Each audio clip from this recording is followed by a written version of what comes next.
No time for that. It's Okay. Road Avenger time. Game creative staff. Wolf Team. Plug into my headphones. I want to hear this shit. You gotta hear it. Here it comes. Yep, this band Jaywalk we've mentioned before is a Japanese rock band. Most of their songs are in Japanese, but they produced an English language version of this song for the US version. And there's a Japanese version, which we're going to hear right now.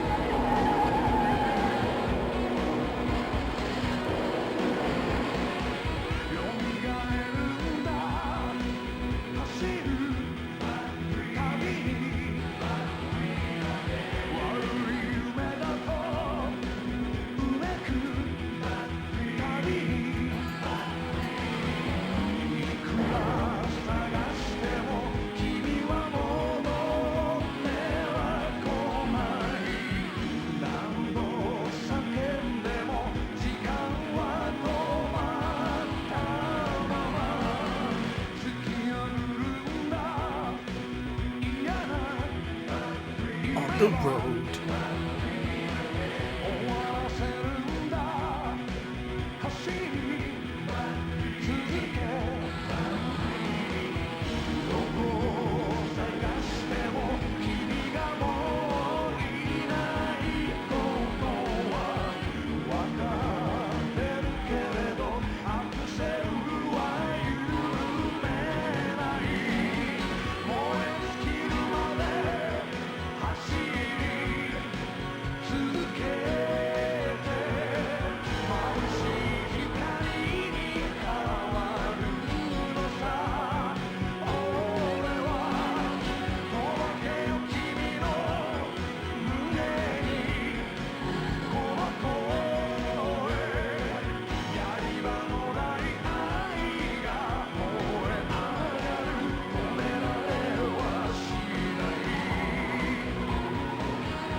Yeah, pretty good. I think I might prefer that version. It sounds a little bit more natural. Mm-hmm. And from what little Japanese I know, that seems to be a little, it seems to be pretty literal translation.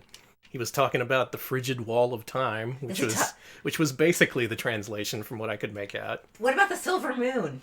I couldn't make out that part, but I just assume he was barking for the silver moon in both versions. Well, I'm never not barking for the silver moon, so... I'm always barking. I'm like, woo! So before we played Time Gal, which was a Taito joint, but Data East was back in the FMV Laserdisc business back in the day. They produced Cobra Command, which we played before, and also Road Blaster for the arcade. This is a different version. The FX denotes that it's mostly the same as the arcade game, but they actually took out a mechanic, simplifying the game, and ultimately making the game better, in my opinion. I think this is the superior version of Road Blaster. Once again, you may know this as Road Avenger, as it was released in the States. Mm-hmm. It's also known as Road Blaster, and if you're playing on the Laser Active, it is called Road Prosecutor. I love that! Let's go prosecute the road. I had enough of that roads bullshit. I was gonna say, hell yeah! Been a while since I played this, but hopefully this will be a complete playthrough. If not, we can cheat. Road District Attorney. I'm the road defendant. I choose to represent myself, the road. And if you're unfamiliar with this game, all you gotta know is it's pretty much the best FMV game ever made, because you're in a car, and all you gotta do is run into and wreck things. Okay, someone earlier, it was Tanu Kitsune. They said that the Blues Brothers game should have been a Road Avenger clone, and you know what? Oh, totally. Holy shit, that's a good idea. I totally want to see anime-fied Jake and Elwood crushing a bunch of cop cars. Let's see, Road Court-appointed public defense, and Krungo, and Scarlet Swordfish say Road Barrister, so good. Alright, this is where the mechanics are different. You just push turbo whenever the prompt shows up in this version. But in the original arcade version, you actually had to aim a crosshair on the screen and actually aim towards a car you're trying to turbo into. That made things a little bit more confusing, less intuitive, kind of more difficult to play, which I guess was the intent, being a Laserdisc game. But this being a home release, you don't really need that kind of bullshit. And either out of consideration for the player or just an unwillingness to port that particular mechanic, they didn't do it. So all you gotta do is hit turbo in this one. That gives you one less thing to worry about, and it makes the gameplay just simple enough to be more, it has a better flow to it, in my opinion. You're not constantly crashing. God, this game is cool. Sorry I don't have anything else to say. I'm still a little sick, and all I can think of is cool car. Hey, just enjoy the car. I am enjoying car. That's what FMV Laserdisc games are all about, just enjoying the car. Oh shit. Oh my god, you are so dead! Fucking gnarly. You are Jesus dead. Yeah, there aren't many unique death scenes in this game, unfortunately. Most of the times when you die, it just shows the generic explosion gif, and that's it. But the few unique ones like that one are pretty good. Dominic White says this is like Naked Gun intro the game. Pretty That would much. actually be good too. It's exactly like that. Zsa Zsa Gabor is gonna get out and slap the car. I'd heard about... Okay. Remember when we showed off the video Challenger Teenage Mutant Ninja Turtle video a few weeks ago? Uh-huh. Well, another thing for the system, as Bright Tail mentions, is that they did have a Road Avenger. Oh my god. Yes, I want I that. forgot whether or not it came out, but it's on YouTube, so probably came out. Hey, let's go to the beach. It's wintertime here in Texas, but here on the Sega CD, it's always summer. It's nice and sunny and beautiful. Someone reviewed this game recently and pointed out just how many innocent people probably get killed during each level. Oh yeah, a lot of people die. That's not something I really consider playing it, but yeah, if you're just driving up on the beach and there's tons of cars around, messing shit up, probably a few people gonna get killed. But it was worth it. We avenged the road. As far as I know, the story's still the same. Angry road punks took out your car and killed your bride, so you souped up your car, and you're out to kill them. Cool. This is the same car you see at the beginning of Double Dragon, believe it or not, because it's the same director. What? Yeah. So this is in the Double Dragon universe? It is. It was included as a reference. Oh, shit. Danny, sorry. Whoa, you are dead. I forget, you gotta hold the directions in this game, you can't just tap them. Mostly, though, this game's pretty easy-breezy. You can get through this without much thought or skill. That is until the last level, when the game just dumps all over you. So, looking forward to that. And if you saw Time Gal a couple of weeks ago, you'll notice that they didn't do that thing they did with that game. They didn't redraw the keyframes to make them look all nice and fit with the Sega CD's color palette. All they did was downgrade the original video. It still looks good. Which is fine, yeah. The concepts they're trying to show in this video are basic enough where you don't really lose much detail when you shrink down the colors. Alright, quick question. Isn't this supposed to be the same car from Road Blasters, or is it not? It's not. Road Blasters Okay. is an Atari game, which came out several years after this. But unfortunately, that was released over here, and they couldn't use that name when it came time to release Road Avenger, even though it technically came first. Road Blaster is also an excellent game, though. Check it out. Ready to take out a helicopter? Yes. Bam! That kicked ass. Then we just go on like nothing happened. I love these impossible road scenes like this. No car would survive this. As you just saw, yeah. And it gets even more ridiculous, which is really what I appreciate about this. FMV games are supposed to be ridiculous, and this is the most ridiculous. Yeah, we cleared off that mountain using just our car. Got rid of a helicopter. Mm-hmm. Some asshole forklift drivers. Those guys had it coming. Fuck forklifts. What did they ever do for me? I can lift a fork with my own hand, thank you very much. Yeah. I don't need no Teamsters to do it.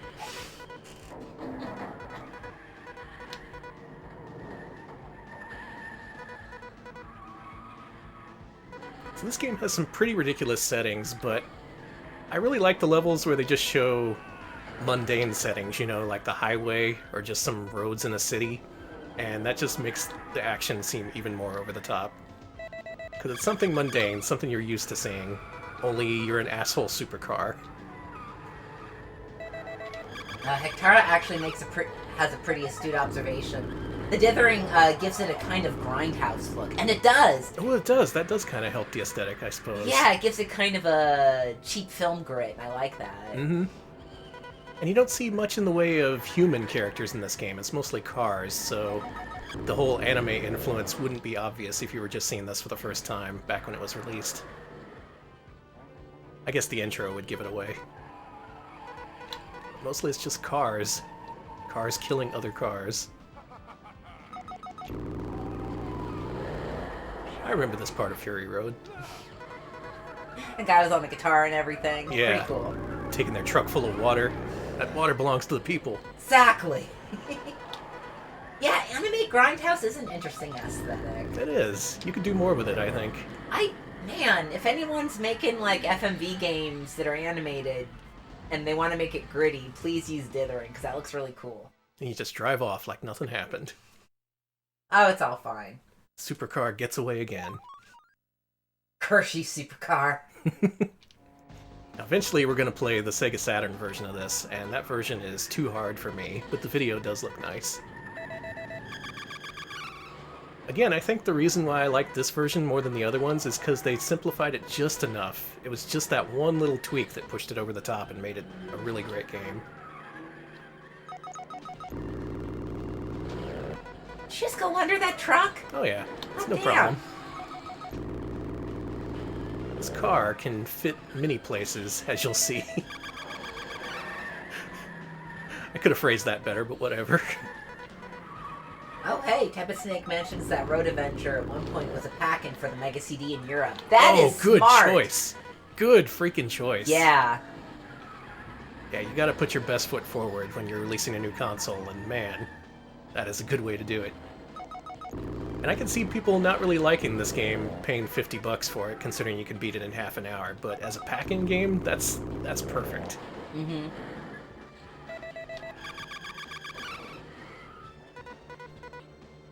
We avoided that car's fate. Turbo! Yeah! Oh, nasty sewer! Mm-hmm. Did a front flip. No big deal. Front flip over the shit water. Yeah. Unfortunately, not the last we're gonna see of the sewer. Because that's where the bad guy's hideout is. Well, of course. It always is. Is there any video game brave enough to not feature a sewer? I don't think there's ever been.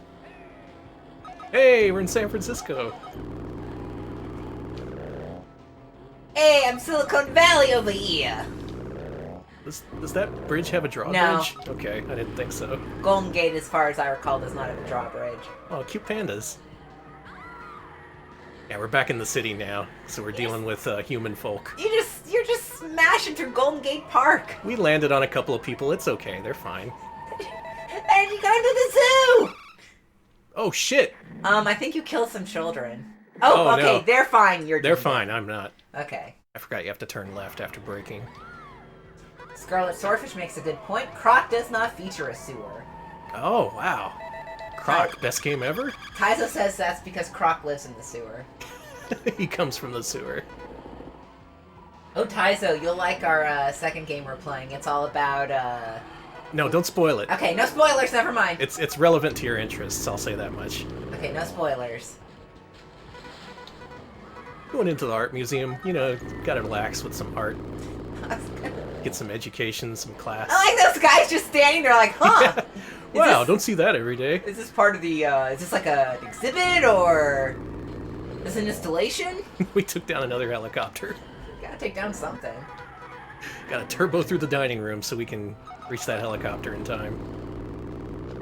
Was a truck full of oranges? Okay. Oranges are a drivable surface.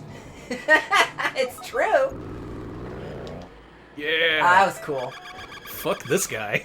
Oh my god, that poor guy! You know, I didn't see any, like, bad guy markings on his car. I don't think he was part of that gang.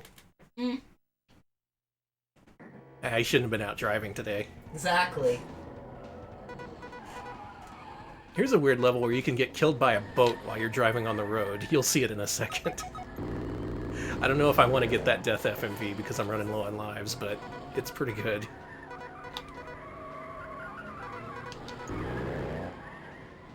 Yeah, I don't know what your relation is to these guys, but they want you dead, and vice versa.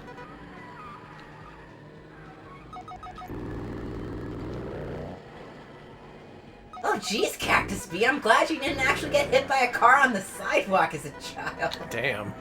Or as a teen. Watch out for the Road Avenger. Yeah, actually, a school bus did a Road Avenger maneuver and almost hit Cactus Bee. I'm glad you're okay, jeez.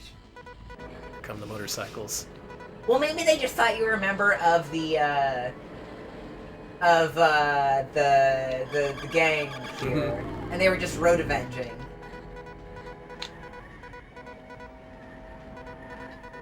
It was a school bus full of road avengers. Check it out. Oh, flip. That was... Oh, that's a 1080 right there. Eat shit, Tony Hawk. There's the boat. You missed it. I missed, damn! It was like 2 frames of a boat.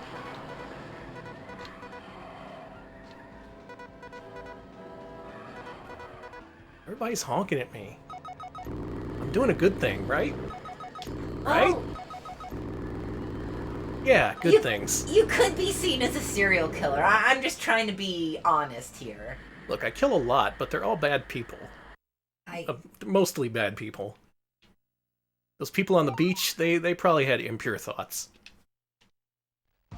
I guess. And now comes the famous sewer level.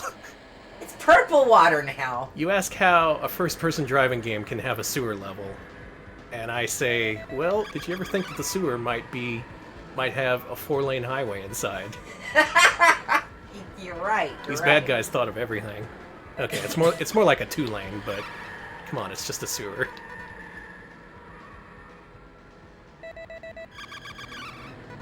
Also nearing the end of the game already, if you can believe it. Oh? Yeah, my favorite FMV games are super short. They know not to stick around, like this and Time Gal. You gotta leave them wanting more. The sewer is huge! Yep, we're in the sewer arena where all the cars gather. Holy shit! I think this was a Twisted Metal level.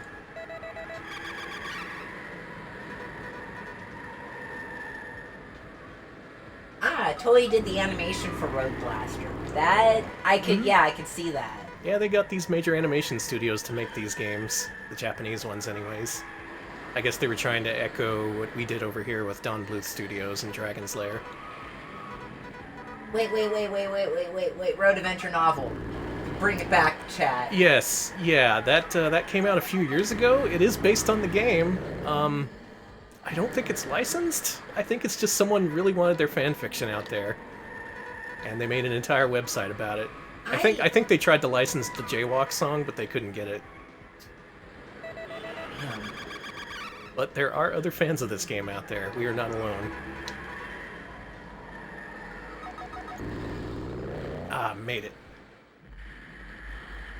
You blew up the sewer! Well, there was a lot of bad stuff down there. Do not go in there. Alright, now we gotta battle on the farm. These bad guys are growing fields of corn and wheat, and we can't have that. They want to make their own punk rock society. I was gonna say, we're all dead from the fucking blowing up the sewer and getting like communicable fucking diseases, so... Gotta break a few eggs to make an omelet. Well, now we're on permanent water boil forever. Ah, shit, I didn't think about that. That's annoying. Yeah, PC98 Jr., I am feeling a lot better today. Not completely, but definitely on the mend. Alex was basically half dead during our Goaty stream. Yeah, that sucked. But we had to do it. Yeah, I wasn't not gonna do it. I wasn't not gonna make sure. Listen, It's Christmas for Alex because I get to make jokes about brands and... We were sandwiched in between two major gaming awards. Did you know that? First there was the Game Awards, Jeff Keighley's big boondoggle, and then there was the CBS Gamer Awards. Which What? There's another Gamer Award? Yes, their big claim to fame for that was that it was all fan voted, so the gamers got to decide. Cool cows. Cool cows. The gamers got to decide the winners in the CBS Awards. One thing I really liked is that there was a Best Mascot category, and they nominated Bonk.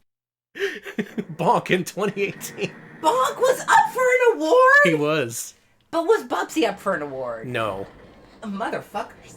Weirdly, Bubsy is more relevant than Bonk, I would argue, but CBS apparently disagrees with me. Was there a Twitch category? Could we have been nominated for that? Was there a category we could have won? Possibly. I want to get mad at someone about these CBS awards, and I don't know who. There was a Best Male Esports Star award, and a Best Female. I think Ninja won, like, most of them. He won at least 2 awards, I saw. Was there a Best Dipshits Who Play Retro Games award? There should be. I was gonna say, we got that on fucking lock. Retro Dipshits of the Year, Retro Pals. Twitch apparently won Best Streaming Service, which, lol, like, who Wow. the fuck else is gonna win? I thought it would be Hitbox for sure. I gotta turn this up in my ears. I'm not hearing the cues. I'm getting too hyped up about gaming awards. Stop thinking about gaming. Just Bonk out of nowhere. You could have had a couple people coming back for Smash Brothers. You could have had Simon Belmont in there or Bomberman, but Bonk. Mario won Best Retro Character and Best Retro Game. A real underdog victory. Sorry. People got to know about Mario. Okay, I'm glad y'all are looking up the CBS Gamer Awards, because I can't believe that's a thing. That is hilarious. CBS. If you don't live in the US, the context for that is CBS is the old person network. They have all the sitcoms everyone hates. Like, they did Big Bang Theory, right? Yeah, Yeah. and 2.5 Men. Yeah, so old people shows. That's the place where it got taken over by... They just lost their really piece of shit old CEO, so... They're trying to rebrand. They are, and they're trying to rebrand for, I'm assuming, being younger and, like, not pieces of shit. Well, that's why they got young Sheldon now. Murphy Brown Battlegrounds wins it big at CBS Game Awards. Thank you, Lisa. They did bring back Murphy Brown, though. Did they? Yes. You're lying to me. No fucking way. No, they totally did. No.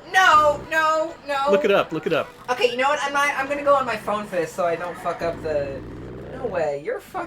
Look that up while I kick these chickens' asses. Danny is lying. Danny is an absolute horseshit liar. I'm looking up Murphy Brown. Okay, don't fuck up this part. There's just 2 helicopters. We can deal with it. Okay, I don't like that one of the first suggestions is Murphy Brown 2018. Yep. While I'm looking this up, I want to thank Catharis OG for subscribing to us. Thank you. Yes, thank you. Murphy Brown is back, and Oh, it looks like it's ending already. Oh, wow, that's fast. Well... Okay, I think this is the last level, so I really need to listen to this. This is where there's 0 compromise in timing. Crack the knuckles. Let's do it. Let's go kill some folks. With our car.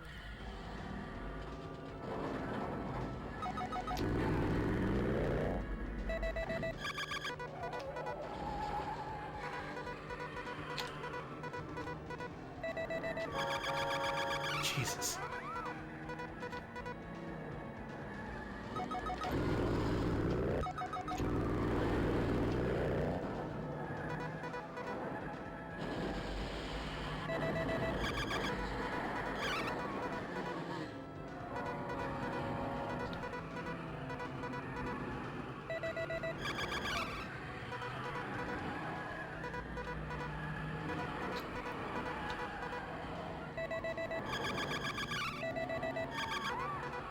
Whew.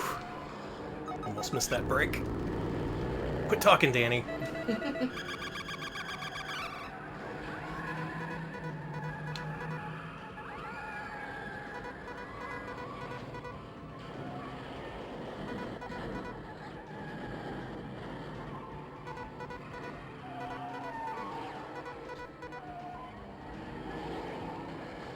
Okay, we hit the checkpoint. Okay. Too bad we're dead. Let's say we're fucking dead.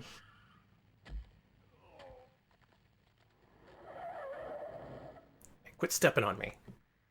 Only Sonic gets to step on me. Danny! Oh, she didn't like that I said that. Pooh. That actually does make sense. Electric Boogaloo mentions that CBS does own GameSpot and Giant Bomb, so... Oh, that does make sense. And they GameFAQs. They so should be capitalizing on that. Okay, Yeah. one last segment here. We're almost there.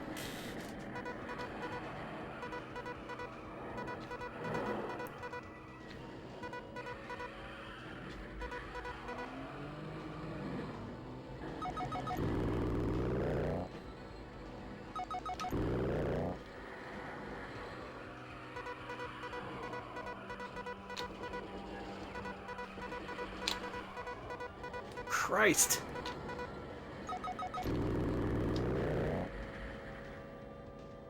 It's just you and me, lady. Bam! That's it. We're done. We Did avenged it. the road. That was a nice and tidy half an hour of pure action. I love this game. Oh, but our heart is still empty. Was it truly worth it? I attempted to fill the hole with as many dead bodies as possible. And it kind of worked. That's Road Blaster FX. A real good game. This music is good, Danny. Oh yeah. Turn this up. This is the mournful ending theme of Road Avenger.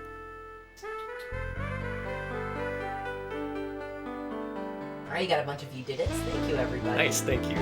Yeah, I love that gang leader lady. You get to see her very little in the game, but she's cool. She's got like a spiked club. She is so cool.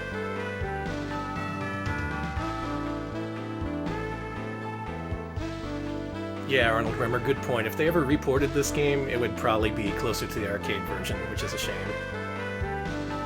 What I say is make the aiming mechanic optional. That's all you gotta do to fix this game. And yeah, Motoi Sakuraba did a little bit of music for this game. It's good. Actually, no, for this one, I'm pretty sure they replaced the entire soundtrack, so all this music would be him. Except, of course, for the theme song. Of course.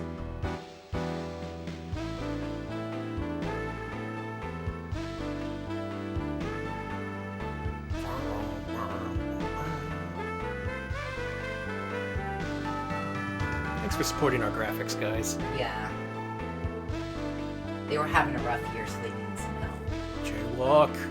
One day I will find that album that this theme song is on. God. One day. I've seriously made 4 or 5 different attempts to track it down, and all of them have ended in failure. Does a high-quality version of the theme song exist? It's gotta, right? You'd think. All we have is the really crunchy Sega CD version. Narration? There wasn't no narration. Did they take that out? Maybe. Binaural 3D Road Blaster beats to study relaxed to. This game was the original binaural beats, however you pronounce that. I don't fucking know. I love her. Oh yeah, the narration is just ah! Ah! Oh. Well, you're still empty inside, but at least you rammed your car into a bunch of people. Yeah. Oh, we lost the car too. I just realized that. Yeah. Man, the dude's extra empty inside. Thanks, Bose. We approve. Yeah, that's a good game. I really like it. I'm Dr. Bose. Game supporter. So there's a DJ in, multiple people mentioned, but there's a DJ in the arcade versions, a track mode. Oh yeah, that's right. He's also in the Saturn one. I guess that would be who the narrator is. And there's also a talking AI computer in the Video Challenger VHS version. Oh man. Ah. It's on YouTube.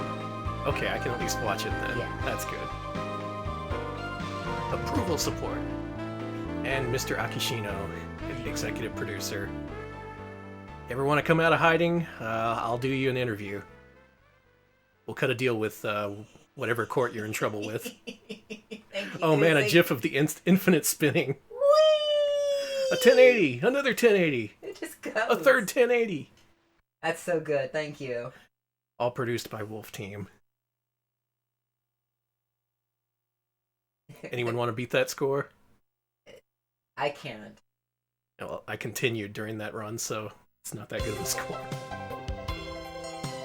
My name is Bag.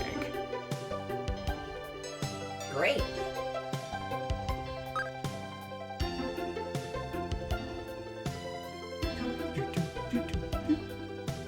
Oh, Akishino's right at the top. He gets top billing in so many Wolf Team games and references in the rankings that it's a shame that he's disappeared off the face of the earth. Well, Alex, you ready to solve some mysteries No. and rewrite history? Chat says, looks like this game is in the bag. Alex took off his glasses to say that, so Thank you, Blunt the King. yes, thank you. Well, let's move on to something a little bit less exciting, but something that still has plenty of murder in it. Bags, bags, bags. Sherlock Holmes. Bags. Bags! Bags. Bags. Back to bags. Okay. Back to US mode. Uh, So in this time in history, 92, 93, Turbo Technologies and NEC were forcing ICOM to make a whole bunch of bullshit for the Turbo CD. This was a company that started out making stuff like Shadowgate, Uninvited, Deja Vu, point-and-click adventure games. And instead, Turbo Technologies was saying, hey, how about you take your expertise and shove it up your ass, because I want you to make a whole bunch of shitty platformers. Can you do that? And they were like, oh yeah. So that's how we ended up with stuff like Ghost Manor, Addams Family, Shapeshifter. Here on Sega CD, they only had a couple releases, but they were part of, the industry they were more experienced with. These are point-and-click adventure games, but with FMV. ooh. We previously played Sherlock Holmes Consulting Detective 1, which was a pack-in for the Sega CD here in the States. That was one of the games I played when I was a kid. Never got to play the sequel, but it was released soon enough after release that it got a cardboard box release. So people had 2 Sherlock Holmes games to deal with in quick succession. Let's see what this is like. I don't think I've ever played much of this. I did play the hell out of the original. So I'll be able to tell you what was fixed or made better, if anything. Yeah, my mom had a copy of the one of the old PC versions, including all the ephemera that came with it. Oh, wow. Yeah, it came with so much shit. Yeah, here in the Sega CD one, it came with a faux newspaper that you'd have to look up for certain things. We're not going to use that, though. We're going to use an official Sega walkthrough Ooh. to get through this as quickly as possible. Do we have time enough to do all 3 cases? I think it's 2:40, so that would be... Hell, the sky's the limit. We got an hour and 20 minutes to consult this detective. Let's crack the case. So are we Sherlock Holmes, or are we helping Sherlock Holmes? We are Sherlock Holmes. We take the role, and then we watch ourselves in video. So we are... We're going to take on the case of the 2 lions. Oh! We're going to find out what the deal is with lions. There's also the case of the pilfered paintings, which doesn't sound as exciting. Mm-hmm. You think we'll get to meet an actual lion? Well, I hope so. Murdered munitions? Eh. No, we'll go with the lions. Mm-hmm. Well, first of all, this one has an attract mode, which is something the original didn't have. The ICOM Irregulars. That's a good name for them. Yeah. Yeah, Taizo, we figured you'd like the lions. And anyone else who enjoys lion type. Who doesn't enjoy lions? I love lions. Shall we do Holmes's introduction? Yes! Let's do it. What's See that what guy this is gotta all say? about. I love cocaine. London is not a beautiful city.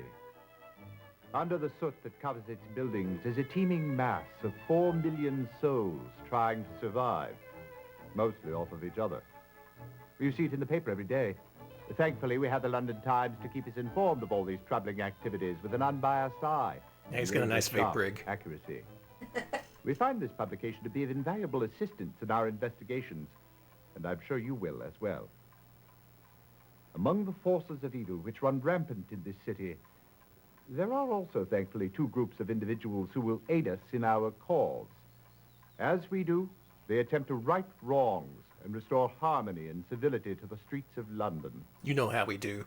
The first of these groups is a ragtag association of young ruffians. I call them the Baker Street Irregulars. Stream monsters. Don't let them fool you. They may listen be to Gary suffering Rafferty's no Baker bread. Street They backwards. are on the right side of the law. They can go everywhere, see everything, and overhear everyone. They are my eyes and ears in the streets of London, unquestionably a tremendous asset in our work. They will help us in our investigations if they can. The other group is a far more civilized collection of gentlemen and institutions. I call them the Baker Street Regulars. They Pretty too creative, will be Sherlock. extremely useful in our work. At the start of any investigation, do keep in mind that it is a capital mistake to theorize before one has data.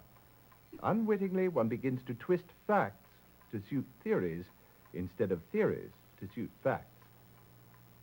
The people and places to whom I will now introduce you will help us to collect the facts.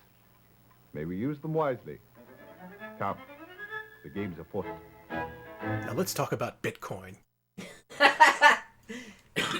All right, so this version adds in an actual media player, so you can fast forward, rewind, and generally have better control of the video, which is nice. Everyone's saying Sherlock Holmes looks like one of those YouTubers who's just going to start putting on a fedora and talking about anarcho-capitalism or Oh, whatever. he doesn't have enough skulls on his shelf for that. So this is where it tells you about Holmes's associates, the regulars, who he separates from the irregulars.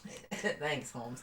And Blunt the King, I'm actually with you. I really like British murder mystery stuff, even though most of it's crap. I actually found a pretty good series. It's set I was watching it's a murder mystery TV series on Netflix. It's set in Australia. 2 Lions. You ready to solve it? Yes. I'm gonna solve it. I dare say, Holmes, I believe someone has left a note upon our door.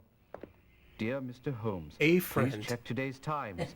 I think you will find something of interest. That's my friend, Signed, Alfred a Friend.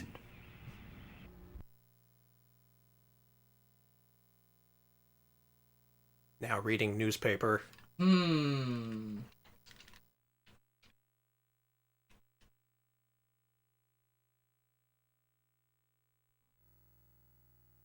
Oh, it yeah, okay, it just makes you read the newspaper. The other cases in the first one, they start with an FMV breaking down what was going on, but now it's just like, no, read the paper. Oh shit, what day was this? Ah, fuck. Oh, fuck, Danny. Where would I find that out? Well, I do have the manual here. Do you have the newspaper itself? I do. Oh, well, you should check it out. But I don't know what day it is. Okay, the 2 Lions takes place on August 17th, 1888. Yeah, there it is. Let's see what's so interesting in the paper. Wow, great news. I'm glad you wrote me a letter to tell me that. Congrats on your new shitty baby. Uh-huh. Uh-huh. Finally, the marriage of Cox and Fanny. Oh my god! That's a joke for our UK audience right there. Farquhar.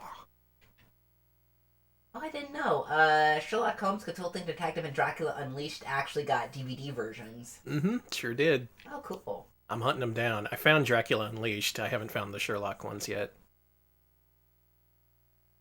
Huh? Something about a high school for boys. Wait, lions. Wait, really? Yeah. Oh, hey. Lions, clowns, and performers. It's opening tonight. Ooh. Uh-huh. Entertainment of grand illusion and fun. Oh, I love that Twitch stream. Oh, no! Oh, man! Oh, shit! Those poor Oh, lions! who killed some lions? 2 lions, both male, were found shot to death in Hyde Park. Jesus. First of all, what were they doing loose in the park? Second of all, oh, those 2 lions were having a bizarre affair. Oh, I see. Okay. So... Yeah, in the 1800s, that would have been frowned upon. Mm-hmm. Wait, what about the liberal unionists? Hold on. Wait, huh? Sorry. Tories, liberal unionists, they very much against the times. Courage oozing. Okay. Right, got it. Surely the time has come to grant home rule to Ireland. Isn't that in the news fucking today? Yes, actually, and... That's hilarious. Sherlock Holmes predicts the future. Well, it sounds like some lions have been murdered, and we gotta be on the case. Because we're Sherlock Holmes. Who else is gonna save the murdered lions? Well, they can't be saved. They've been murdered. Now, according to my walkthrough, so apparently back in the day, if you sent a letter to Sega saying, hey, this game's bullshit, how do I win the cases? They'll send you a full walkthrough. And someone on GameFAQs transcribed one of those walkthroughs in full. So let's solve the case. First, we gotta go to the stables. Okay. Let's go there ourselves. I don't trust... We can hire the Baker Street Irregulars, and they'll fuck things up. Of course they will. But They're children! Well, yeah. You're hiring children! I expect high performance out of my urchins, alright? But sometimes you gotta do things yourself.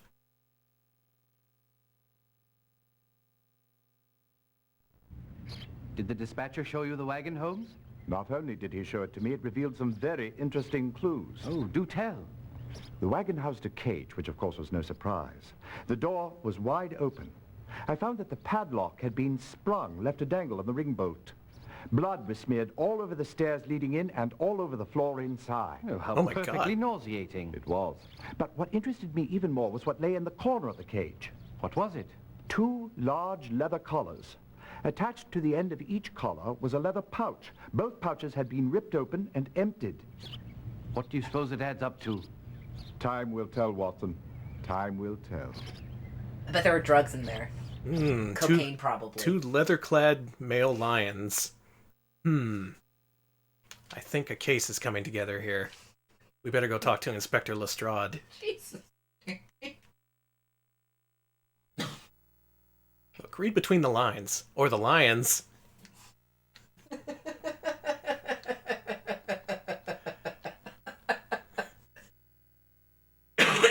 Lestrade, first name Inspector. Let's pay him a visit. Hey, you know about them lions? Oh, no. What do you want? I thought I was going to have a nice quiet day.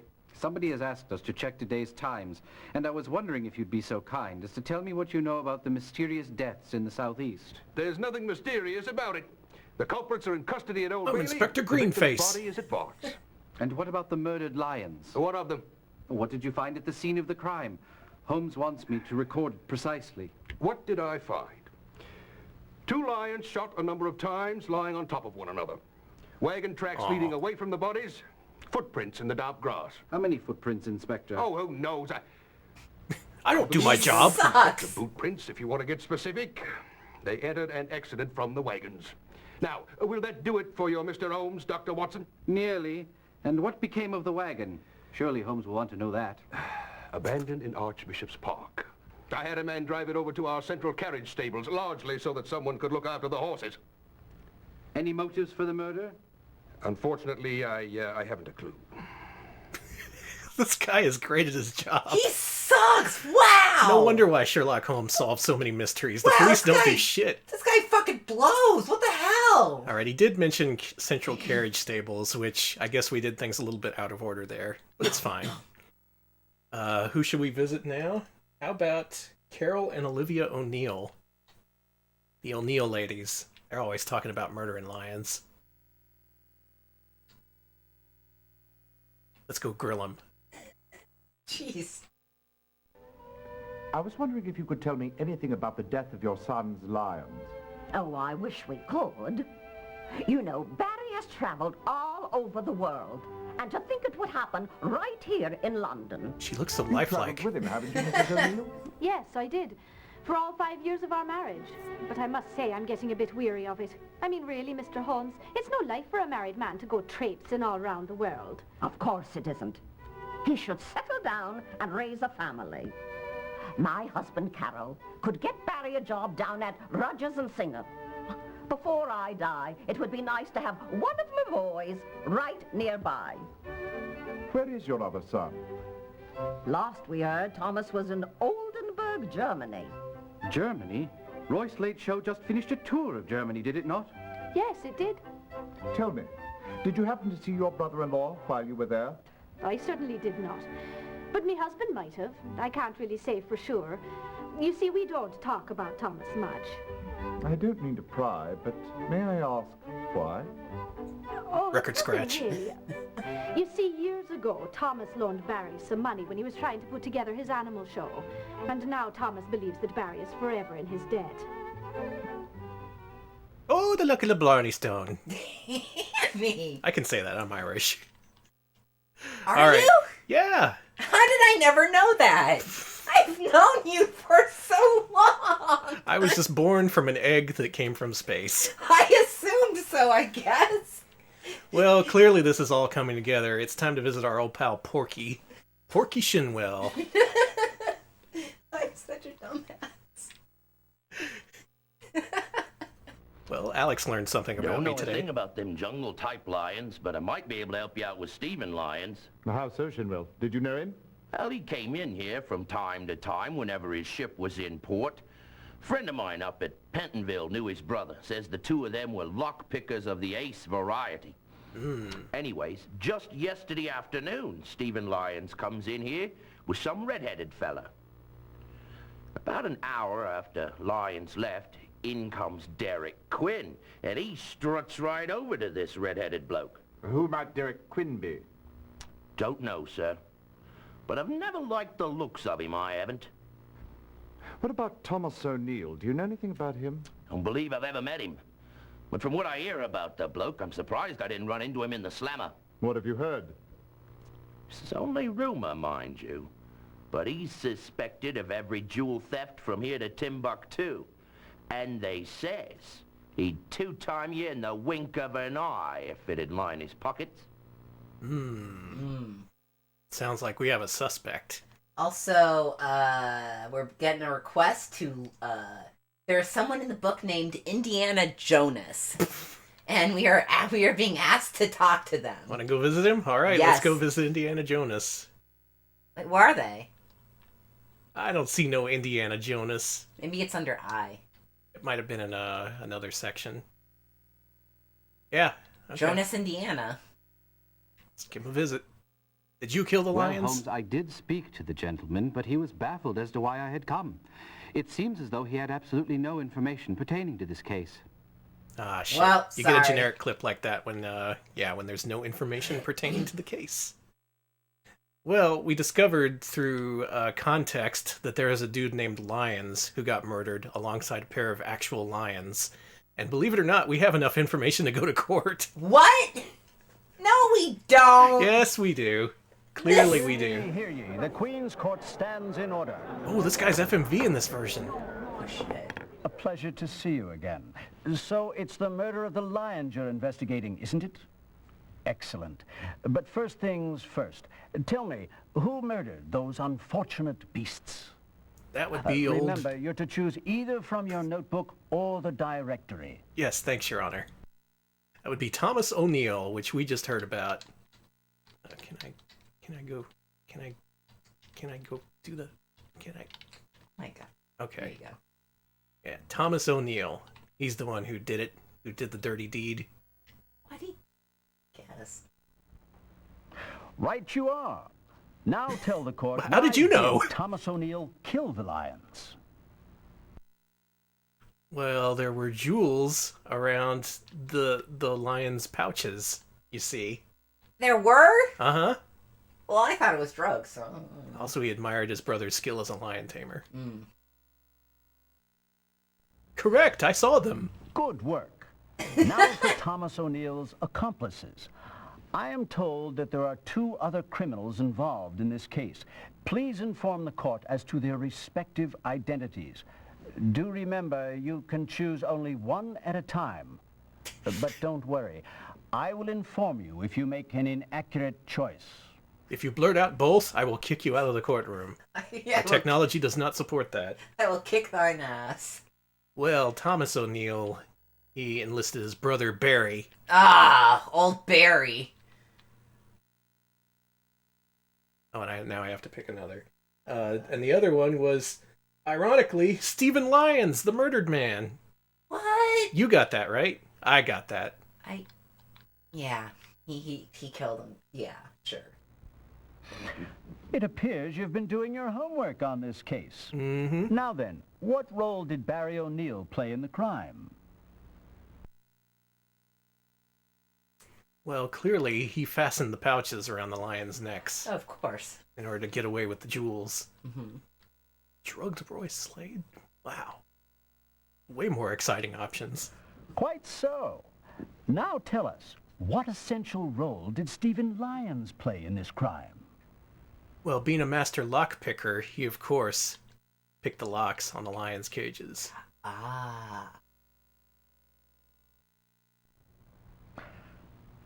Excellent deduction. Now tell us, who murdered Stephen Lyons? That would be Thomas O'Neill, famous murderer of lions. He's just killing everybody. Lion. Here's the word lion, and he just goes nuts. He just grabs his knife. Good show. But do tell the court just how Thomas O'Neill did the foul deed. Knife! Well, obviously, he used a rare and powerful snake venom acquired from Derek Quinn. So to even get to this court sequence, the game, you have to go to enough places and people to gather enough evidence. If it let me go here, it assumes that I had more than enough evidence and knew what was going on. But the places and people I saw, no one said anything about snake venom. You can just tell. It's Sherlock Holmes.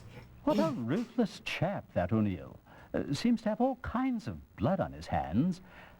Now tell me, why did he kill Stephen Lyons? Because his name was Lyons. Do I gotta paint you a picture? So he wouldn't have to pay him. He hated lions of any type! That's a good one. Double-crossed. Now there's a tale that Lyons didn't live to tell. Good show. You've done a most satisfactory job on this case. Court is recessed. Until the next time, of course. That's not really necessary to say at the end of every court session. All Until right, the next yeah. time. This isn't the last court thing ever. Let's see our score. Beaten by Holmes. Excellent job on a most difficult case. If we had been doing our best, we could have solved this one in less points. But we're not too far off, are we? Fewer points. I'm glad he's got drugs. Yeah. The H stands for heroin. I was gonna say it's either heroin or coke. I forget what he's on. Right this way, Inspector. I'm a busy man, Holmes. I don't have time to be traipsing about London at your beck and call. You don't do Now, why did anything. you call me here? To help you with this case. Oh, yeah? How? By solving the double murders of Lyons and Lyons. You know who killed the beasts and the chap on St. George's Road? Yes, and I think you'll be very interested in learning why the deed was done. Go on, then. I'm not that interested. As you must recall, Inspector, 5 months ago, Thomas O'Neill, a jewel thief, escaped a London police search. We almost had him. Almost apparently was not good enough. Less than 3 months later, he was detained in Germany in connection with the stolen jewels of the Duchess of Oldenburg. Obviously. Although the theft was similar to O'Neill's style, they found no evidence to hold him. What has all this to do with dead lions? What's I was all just this coming to then? that, Inspector. At the same time as the Duchess's jewels disappeared, Roy Slade's Wild Animal Show finished its German tour. Barry O'Neill, brother of Thomas, happens to be the lion tamer for the troupe. Could Thomas have used Barry O'Neill's lions to smuggle the jewels into London? Excellent hypothesis, Watson. I see you are learning. Oh, thank you, Holmes. But where did he put the jewels? Behind the lion's back molars? No need for anything as deep-seated as that. Leather collars with pouches did the trick. But if the lion tamer put the pouches on, why did Thomas O'Neill have to kill the lions to get them off? Oh, I know that one. Because Barry O'Neill was in hospital with 2 broken legs. Right you are, Watson. And that's why Thomas had to solicit the help of Stephen Lyons. Without a key to the cage, he needed the services of an expert lockpicker like Lyons. Then who killed Lyons? Do you mean the animals or the man? The man. Thomas O'Neill, so that he wouldn't have to pay for the lockpicker's services. You know, Holmes, the fracture that Barry O'Neill suffered would have mended in 4 weeks. If Thomas would have had some patience, he would have been able to get his jewels back without any complications. Ah, yes, Watson. Patience is a virtue. Unfortunately, it seldom comes hand in hand with stealing and murder.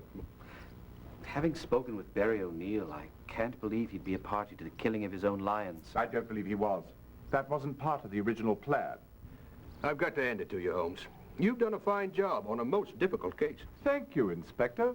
But it really was elementary. One more thing, Holmes. Inspector? We know in the case of Mr. Lyons' death that the murder weapon was poison. Wherever did Thomas O'Neill get it? Derek Quinn. Vipers Unlimited. I certainly am glad that this case is shut. But there's one thing that I'm not certain of. Yes? Who did leave the note on our doorstep in the first place? Elementary. Mary O'Neill. The Venom store, idiot! I believe she'd had her fill of circus life and was ready to settle down. When she suspected Thomas O'Neill and her husband were involved in jewel thieving, she knew it was time to get out. Holmes, you are simply amazing. So I got a question. Are these cases based on the Sherlock Holmes stories themselves, or are they originals for the game? That is a good question I don't know the answer to. Yeah, we Anyone happen to know? Doomknocker says, the real mystery is how to keep a Model 1 Sega CD working. That is the mystery we solve every fucking week. Hey, there haven't been any glitches so far today. Don't say that, please. Well, you know what happens when you say that. Yeah. Please. Well, that was one case wrapped up really quickly. What do you say we do another case and try to do it in as few moves as possible? Okay, You want to do a Sherlock Holmes speed run? Yes. Let's do it. 1cc murder solving. Your housekeeper let me in. I hope I'm not disturbing you. I'm Richard Allen. You're not disturbing us in the least, Mr. Allen. Sit down. How may we be of assistance? My brother, Courtney Allen, was the president of the Grant Arms Company. Found shot to death in the alley behind his office on the evening of March 9th. My condolences. Thank you. It was all so terribly tragic. Thank you for reminding me he was Scotland Yard shot. put it down as a civil robbery by person or persons unknown. But I don't believe it, and that's why I'm here. Mr. Holmes, will you please take on this case? It has some interesting elements. Tell me, Mr. Allen, what sort of man was your brother? Courtney was a dynamic, charismatic individual. Always busy, forever on the move. I knew a chap like that in the service. He's quite a charmer with the ladies. Yes. and so Shut was up, Courtney. Watson. No woman could resist him. Wasn't your brother married? Yes. Poor Beatrice. Then I take it he had other romantic involvements at the time of his death? Well, yes, I believe he did, but I haven't a clue as to who the lady or ladies in question might have been.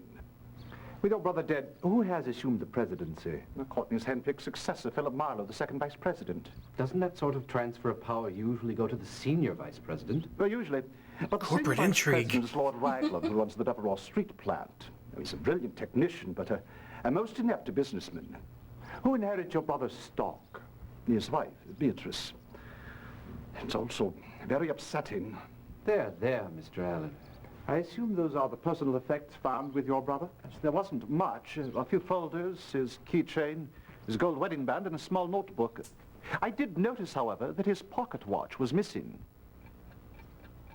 Anything of interest, Mr. Holmes? They appear to be of a primarily personal nature. Is that ticking? Is there a bomb in there? Probably. What does SP10 indicate, Mr. Allen? I haven't a notion. There are 2 entries on the day of your brother's death.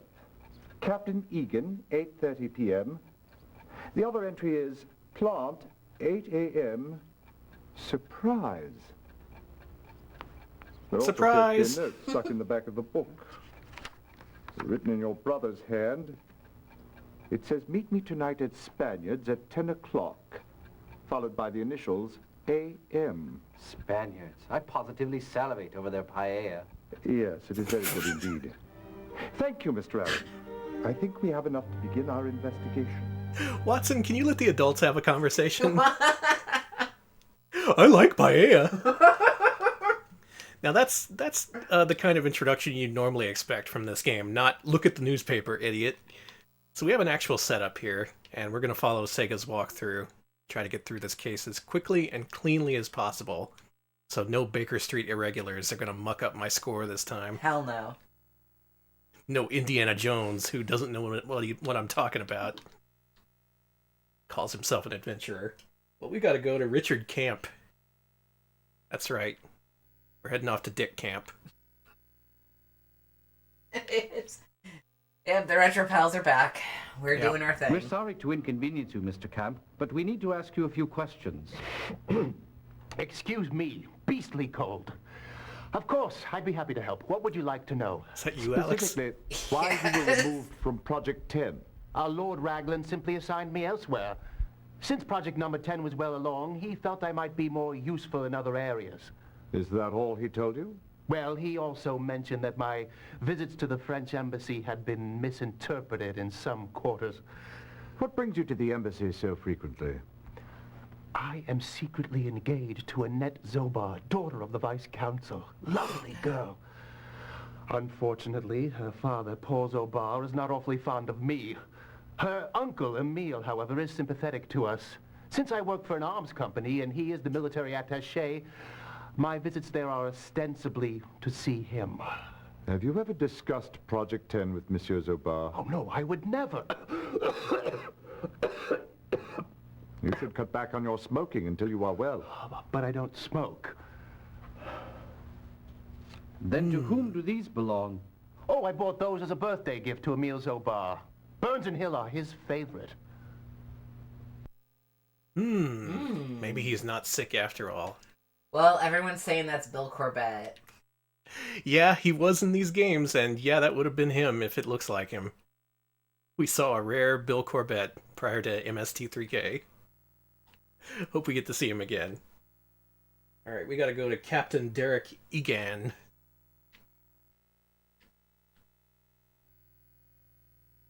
Yeah, I got this guy. Also, that guy apparently embarrassed himself at the French embassy, which I want to know more about. What did you do, Bill? I confirmed on IMDb that was Bill Corbett. Corbett, I have no idea. Good stuff. 8 months ago, Alan came to this office with the design for the revolutionary new naval gun, most secret. The design was approved by the Navy.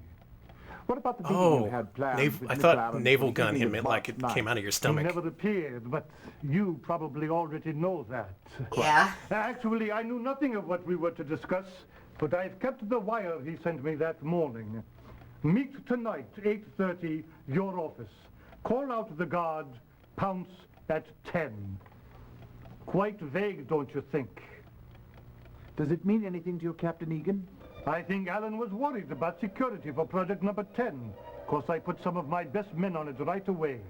Did you come up with anything? Richard Camp, a development engineer on project number 10, was discovered bringing boxes and bundles to the French embassy. Emile Zobar, French military attaché, has his office there. They hate boxes and bundles over there. Had information implicating Camp in a security breach of Project 10. I did, still do.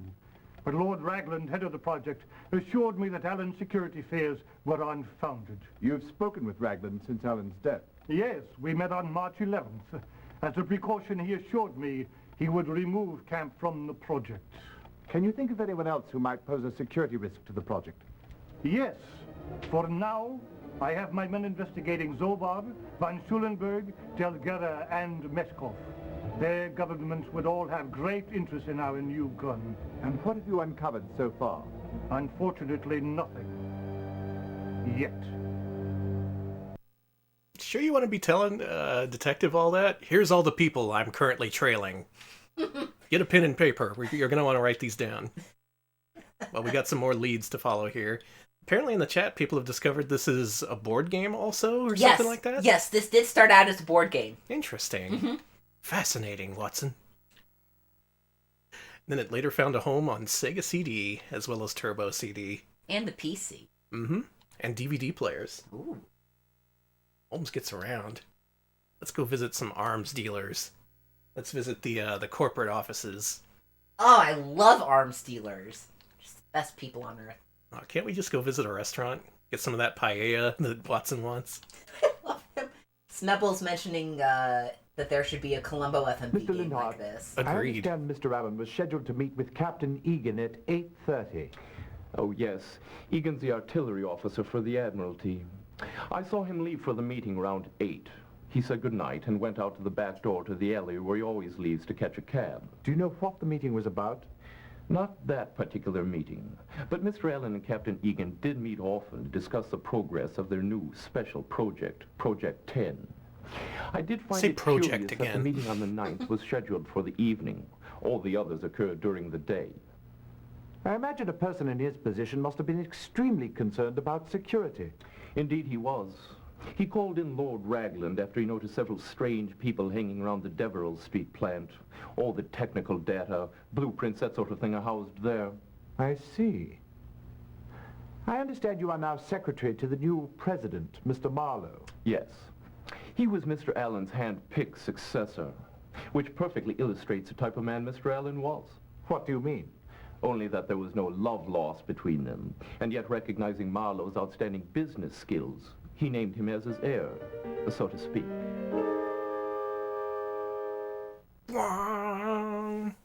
Alright, chat's got some more FMV game ideas. We've got Murder, She Wrote on Sega CD, and while it's not what was suggested, what about Golden Girls on Sega CD? Oh, that's not even a detective game. I could see that working. Just as People love the Golden Girls. An FMV adventure game. Well, let's go visit the actual plant where the arms are made. This is where they're manufacturing arms. Let's see if they have any legs in stock. Jesus. Sorry, I'm making Watson caliber jokes here. No, they're good. They're good. Still good enough to kill Alex. Sorry, Lord Raglan isn't available at the moment. Oh, that's a shame. I'm his assistant, Walter Keogh. Mr. Keogh, can you tell me anything about Mr. Allen's visit here on the morning of March 9th? He came to see Lord Raglan, but he weren't here. Do you know the purpose of his visit? Is this guy secretly a lion? Knowing their business, but it was most likely about Special Project Number 10. It being secret and all. And Roar, Lord bruv. Raglan finally arrived. He never did. So then did Mr. Allen leave? Not straight away. He said he had some details to attend to. I went back to the plant, and about a quarter of an hour later, Mr. Allen calls me and hands me a note. He got a Said Smash he came Brothers to Lord invite. Raglan while I was down on the line. He wanted to make sure I got it to him. He also said I shouldn't mention his visit. I'd appreciate it if you'd take me to someone who could shed some light on Special Project 10. Well, that would be Richard Camp.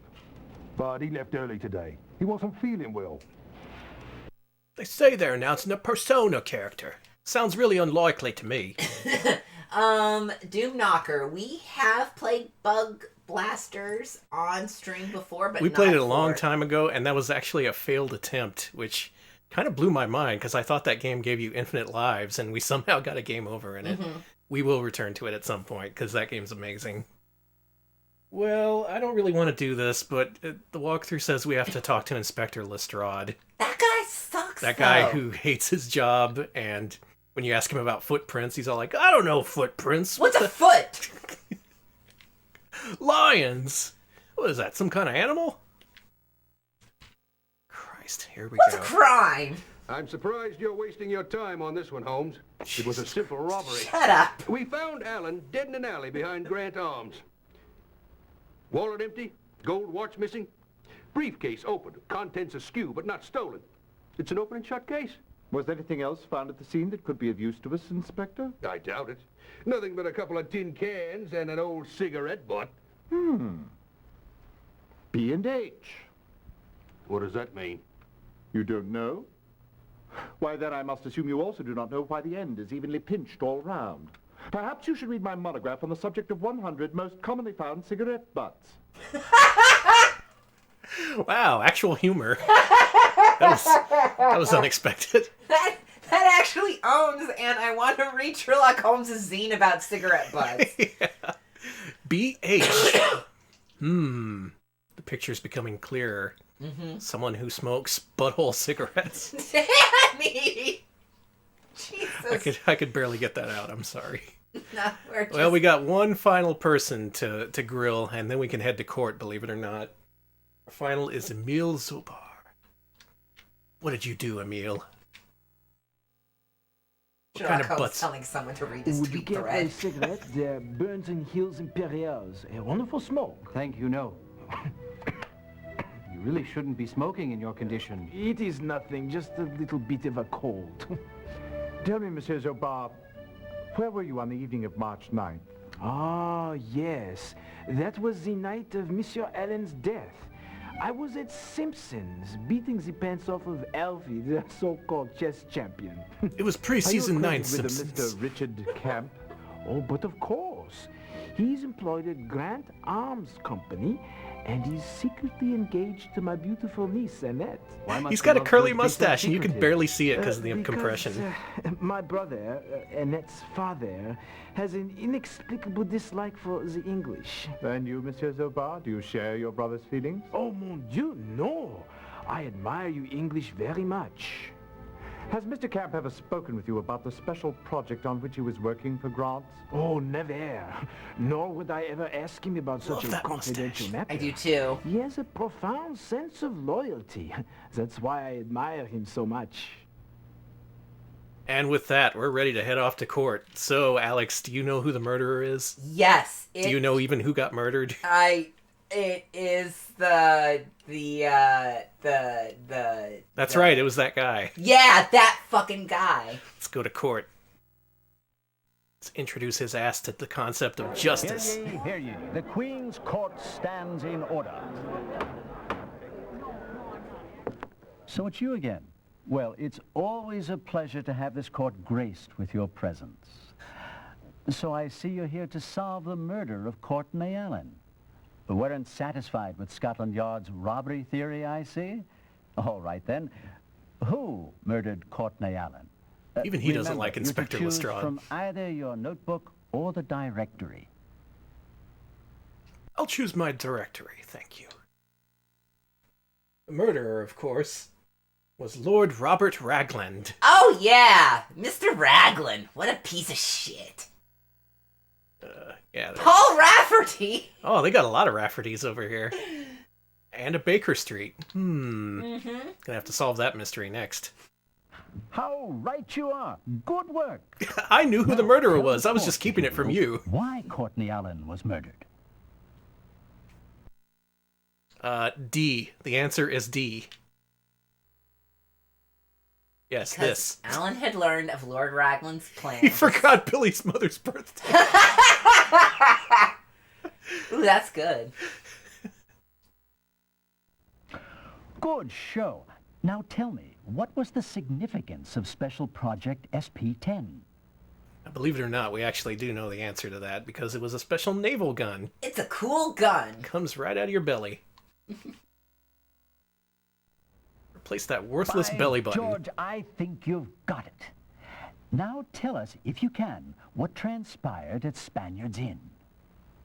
Sleeping. They were making a delicious paella.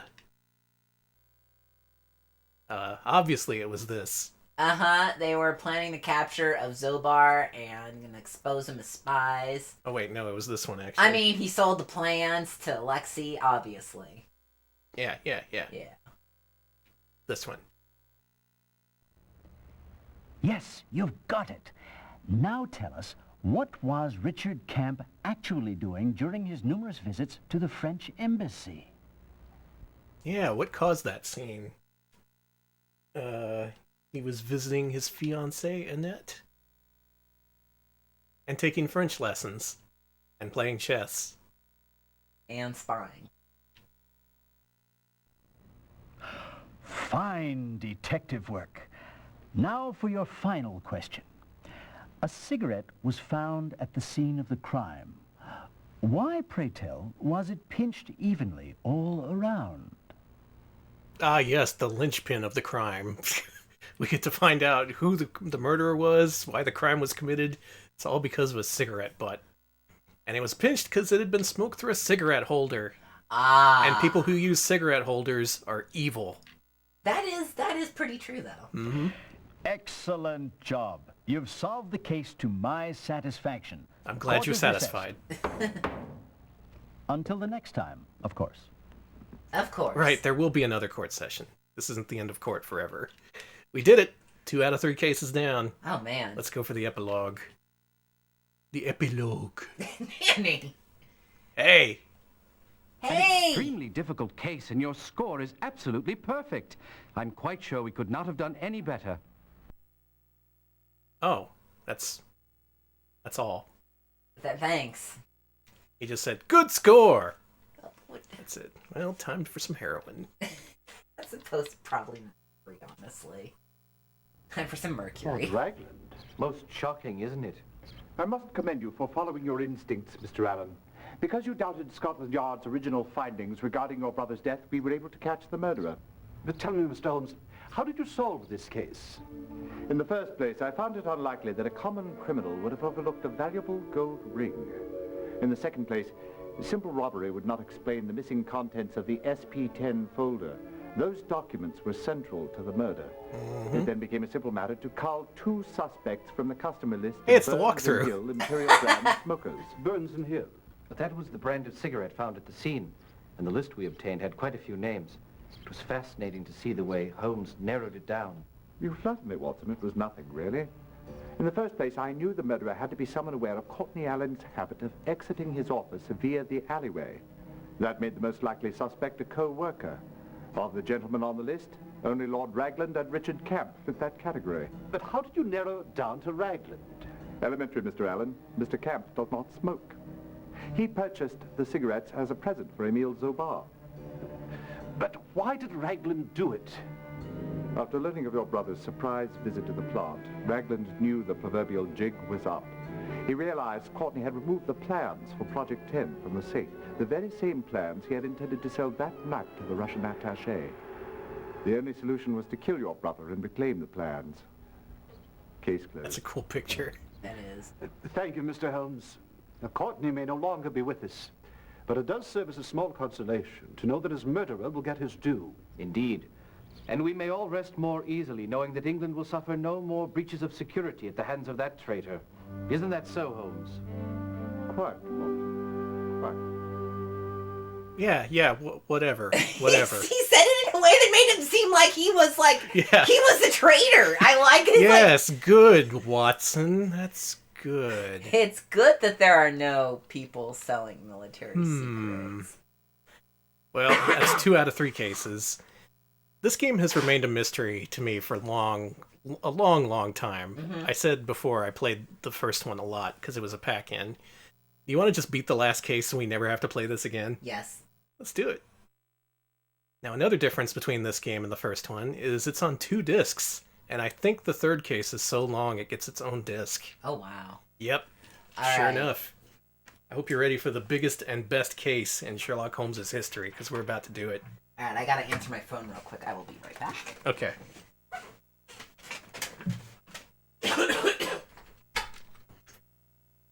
Let's solve the mystery together. So we didn't save the lions, we just found out who killed them. Got there too late. And a dude named Lyons was also killed. Sherlock Holmes is doing really bad at preventing these murders. It's just oh my god. The jewel case has 2 different places where you can open it. I've never seen any jewel case like this.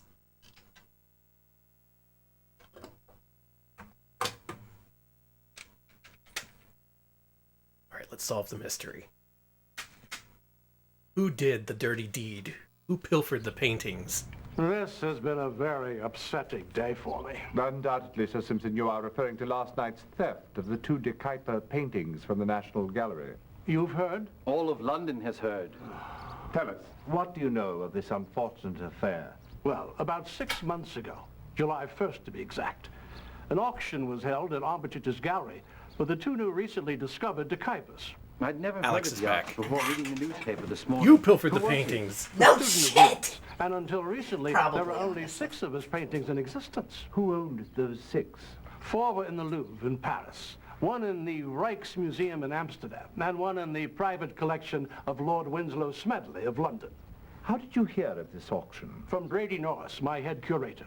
I immediately gave my authorization to purchase the paintings. Well, how much did you pay for the paintings, Sir Simpson?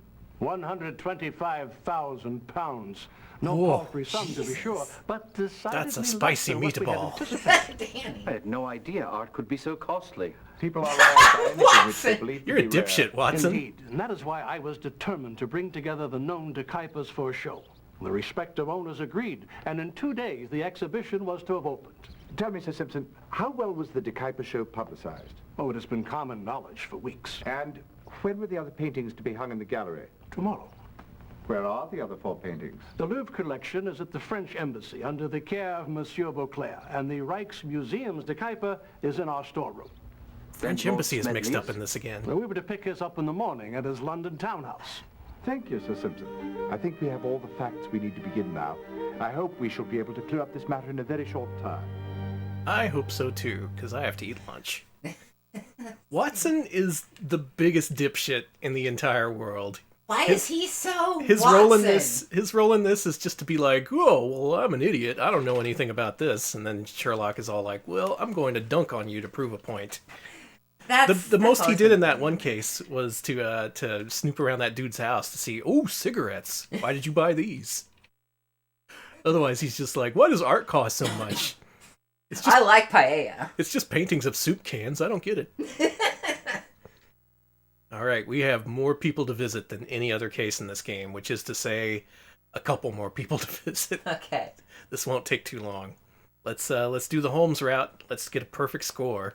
Finish out this game with 100% perfect playthrough. All right, we're first. Armitage's Gallery, where the dirty deed transpired. Hey, what happened? I missed it. Some paintings, I don't know. Okay, paintings were stolen, I assume? Someone smeared some paella all over a painting. Watson, you idiot. I think I have a suspect. Mr. Armitage, can you give us the details leading up to and including the sale of the Decaipa paintings? Let me see, it was early June. I received a visit from Hiram Davenport, a London solicitor. He informed me that his client had 2 new Decaipa paintings that he wished to auction. I assume you checked the authenticity of the paintings? Yes, as always. Everything was in order. It came with a certificate of... He had in hand Oh, it did! certificate of authenticity signed by Claude Vernet, the well-known Decaipa expert. Did you meet Mr. Davenport's client? Number 1, Yeah, I signed don't by know Stan Mr. Lee himself. Davenport. What can you tell us about Rest the in peace. auction itself? Mr. Davenport's client set very strict conditions regarding the sale. The auction had to take place on July the 1st, and a public announcement was not to be made until June 23rd. Just 1 week to prepare. And as if that weren't enough, Mr. Davenport informed me that the paintings were to be sold as a pair. A pair. A pair! Wouldn't the seller be able to fetch more for them if they were sold individually? Unquestionably. It was a strange Holmes has a request. rectangular And how mustache did the auction sometimes. turn out? He sure Due to the short does. public notice, many of the big bidders did not show. Mr. Brady Norris, curator of the National Gallery, was the successful bidder, as you know. I must admit that the paintings brought more than I had expected. Do you have any idea why that was so? Undoubtedly because of the energetic bidding from Sir Herbert Kaufman and Dame Agnes Smedley. It was shill eBayers, of course. Driving up the price to make the game look more valuable than it is. I mean, the painting. We gotta head off to the Carlton. I don't know what kind of place that is, but I hope it's a hotel. let's go see Carlton. Carlton, the comings and goings.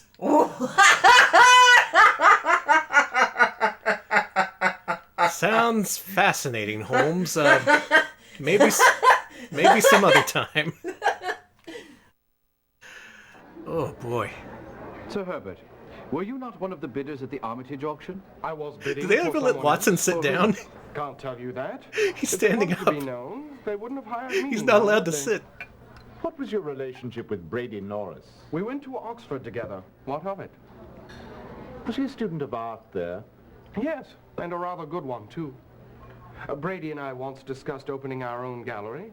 For me, it would have been a mere business venture, but for Brady, well, he always wanted to control an enviable collection. Well, that he has realized his dream. As curator, he certainly must do that now. Not really.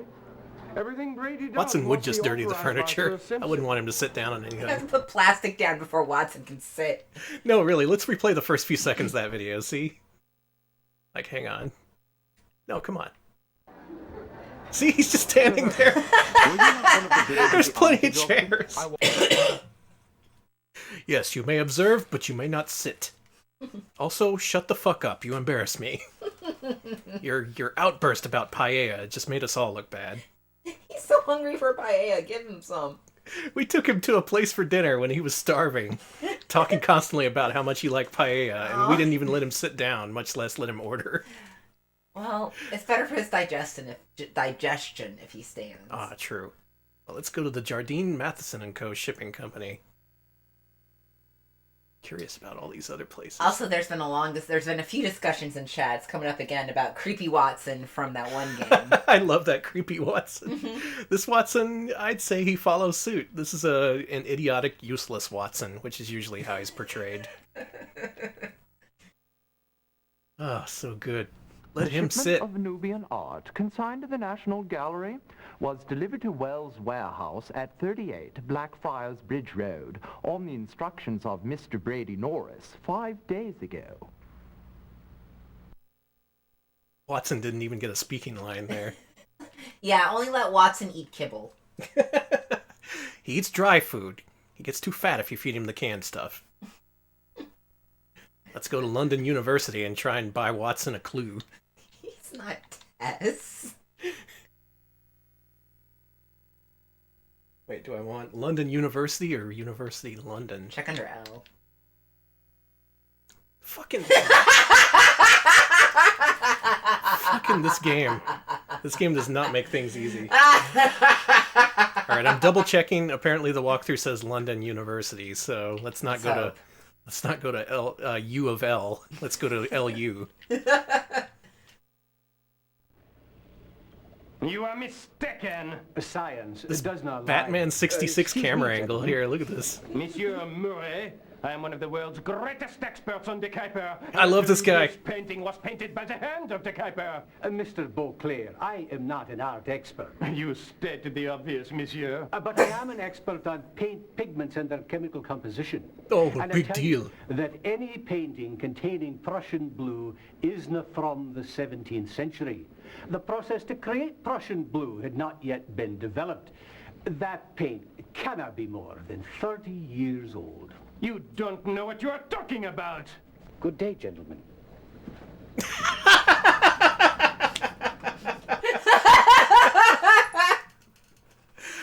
Alright, I've decided my favorite part of this game is Watson. He's doing all the comedic heavy lifting for this game, and he doesn't get enough credit. I love Watson. I'm all in on Watson. His entire role in that scene was to just say, "Oh, excuse me." He just accidentally walked in on an argument. He didn't know what the fuck was going on. I was just leaving. Sorry. Let's go see Sir Jasper Meek. This game rules. I'm enjoying this. I'm kind of enjoying this. It's gonna be a shame. We're gonna have to say goodbye to it soon. You can see Maddox. Mercury Hat Shop. Yeah, let's go see Maddox. No, he's gonna sue us. Sir Jasper, could I trouble you for a few moments of your time? Always That a pleasure background's to help, fake. Watson. But I must admit I'm not much of an art buff. This is a green Actually, I screen. wanted to ask you about Matthew Cole, the chap that died in the fire. Yes, well, he may have died in the fire, but according to my autopsy findings, he definitely did not die because of the fire. What? Not a trace of smoke in the chap's lungs. No, I'd say the nasty bump on his head was what caused his demise. Watson doing not just the comedic heavy lifting, but also the detective work in this one, because I haven't seen neither hide nor hair of Holmes. He's just sitting at home letting Watson do all the dirty work.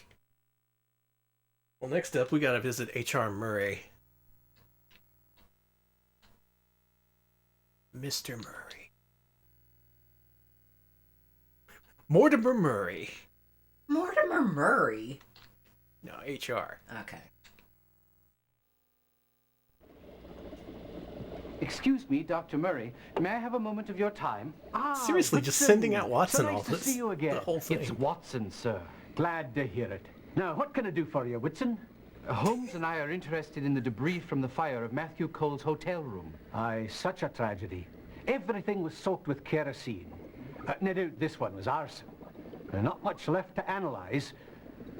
I found a key in his pocket. Brewing up some coffee there, Professor? No number on it, though. Ah, but there was one other thing. A piece of canvas oil painting. An oil painting? Aye, it was smeared with Prussian blue paint. Oh, may I have a look at it? No, sorry. I sent it over to London University for my brother Mortimer to examine. He's a professor of chemistry, you know. An expert on paint pigments. Well, we just happened to run into him, so that saves us some time there. Can I see it? No! No one wants to help Watson. His reputation precedes him. Well, we're almost done cracking the case. We got a couple more people to visit, and then we're ready to send some folks off to jail. Let's go to the National Gallery. Perhaps under N for National. Yes.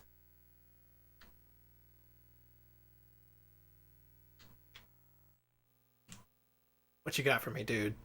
There were 4 of us on duty when the theft occurred. Our shift starts at 4 p.m., and upon our arrival, we prepare the gallery for its closing at 5. Now, on the day of the robbery, by 5:15, all the employees of the gallery had left for the day, with the exception of Sir Simpson and Mr. Norris. Was that unusual? No, sir. It is their custom to remain until the gallery is secured. I personally let Sir Simpson out through the main entrance at 5:30. Mr. Norris stayed on because he was expecting a delivery. What time did the delivery arrive? I'd say it was 5:45 when our Cummins and Goins wagon arrived. Charlie and I helped Mr. Norris Cummins and and the deliveryman Goins! unload one large crate and 2 smaller ones. Do you know They a where catering these company? deliveries were from? They're a I'm wagon? not sure about the larger one, but the 2 smaller ones were from Jardines. What happened after the crates were unloaded? The deliveryman left. Charlie locked and barred the loading dock door. Mr. Norris went into the storeroom to check his shipment, and I returned to the guardroom. Did you see him open any of the crates? No, sir, I didn't. What happened next? At 6:30, Mr. Norris informed me that he'd locked the storeroom and would be leaving for the evening.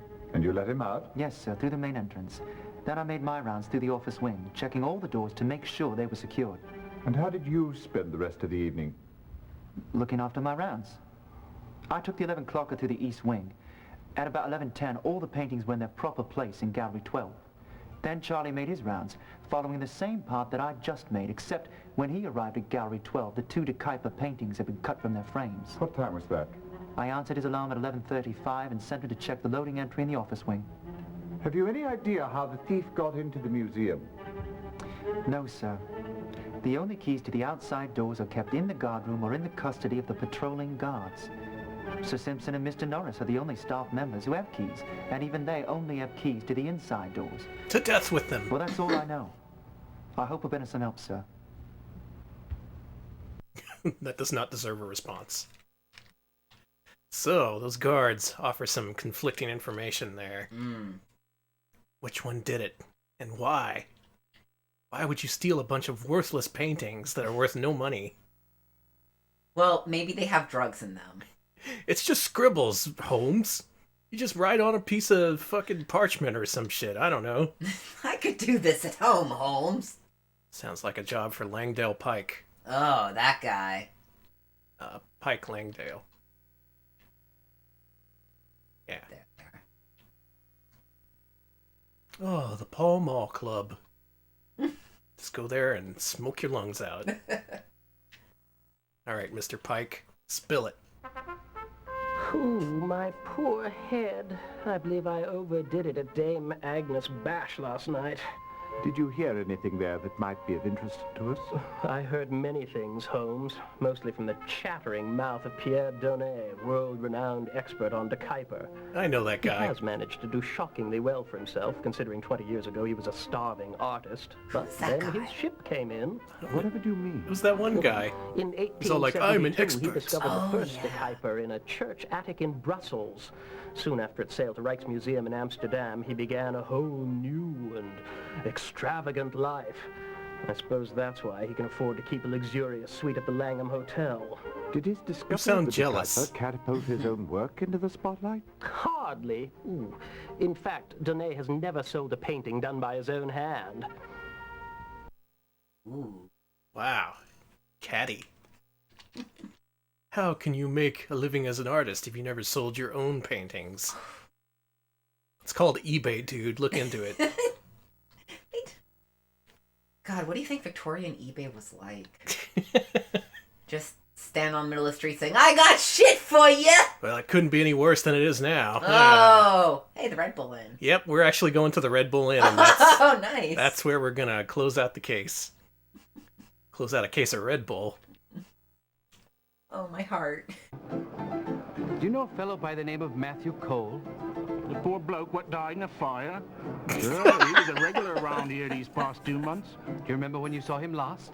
He was in here just the other day. Drank quite a few with a heavy-set gentleman who walked with a limp and used a cane. The cane had a duck carved on its handle. How's that for remembering important details? The bloke what died in a fire.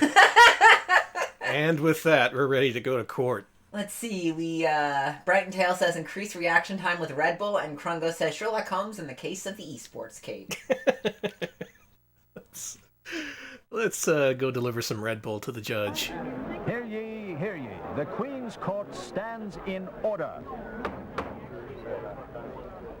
So it is the National Gallery theft that brings you to my court, is it not? Well, then permit me to ask, who was the thief who lifted the dekypers from the National Gallery? Remember to choose either from your notebook or the directory. Look, Judge, this ain't my first rodeo. It was clearly Matthew Cole. With the C. This guy. Ah, that guy. Indeed, it was the petty thief who perished in the fire. Now, who put Matthew Cole up to the foul deed? That would be old Brady Norris, up to his old tricks again. That Brady Norris. Luring people to go die in a fire. That's why Brady Games went under. Splendid. Too soon. Now tell us, if you can, why the dekypers were stolen. Well, he was afraid they would be discovered as forgeries. Aw, no funny answers here, like forgetting his mother's birthday. That is correct. Good show. Now tell me, if you can, who killed Matthew Cole? Why, it was Brady Norris himself. Damn. He had a busy day.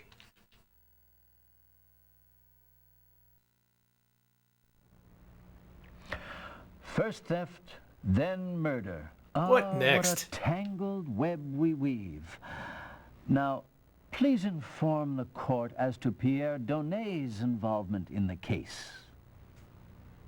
Well, he would be the forger himself. He was out forging all those things. Damn. And he painted a blue unicorn, for which he should be hanged.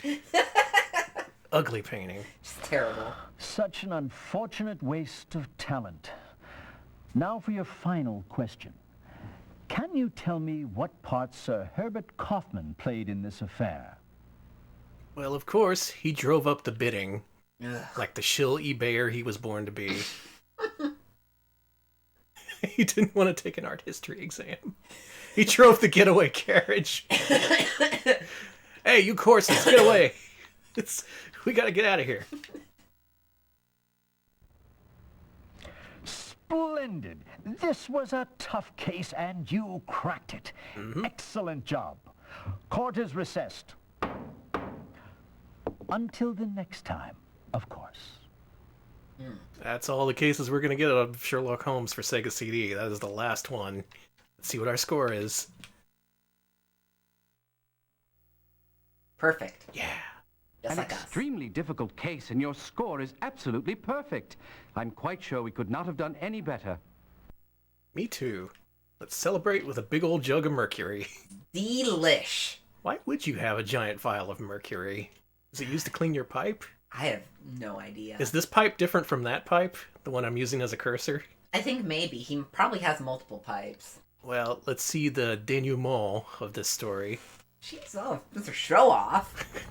The best way to begin, Sir Simpson, is to give you a factual account of what has happened. To start with, there are no dekypers.